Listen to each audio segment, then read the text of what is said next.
অভিষেক শর্মার এই মুহূর্তটা অনেকের কাছেই চিন্তার।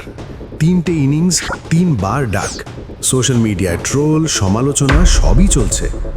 একটু ধৈর্য ধরুন, কারণ ক্রিকেটে সবচেয়ে সুন্দর গল্পগুলো শুরু হয় ঠিক এমনই অন্ধকার থেকে। আমাদের বর্তমান head coach Gautam Gambhir IPL 2014 শুরুতে টানা 3 বার 0 রানে আউট হয়েছিলেন। সমালোচনা তখনও কম ছিল না, কিন্তু সেখান থেকেই তিনি ঘুরে দাঁড়ান। পরের ম্যাচগুলোতে ব্যাক টু ব্যাক 3টি হাফ সেঞ্চুরি, আর তার নেতৃত্বে কলকাতা নাইট রাইডার্স টানা 9 ম্যাচ জিতে চ্যাম্পিয়ন হয়।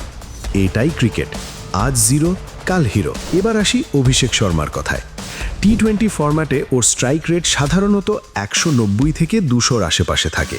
পাওয়ার প্লেতে আক্রমণাত্মক ব্যাটিং ওর বড় শক্তি। সে ঝুঁকি নেয়, তাই কখনো বড় স্কোর, কখনো দ্রুত আউট, এই ওঠানামা ওর খেলায় থাকবেই। আর একটা বড় বিষয় হচ্ছে, অভিষেকের গুরু হলেন যুবরাজ সিং, যে মানুষটা নিজে কেরিয়ারে অসংখ্য চোট, ফর্মহীনতা, এমনকি ক্যান্সারের মতো লড়াই জিতে ফিরেছেন।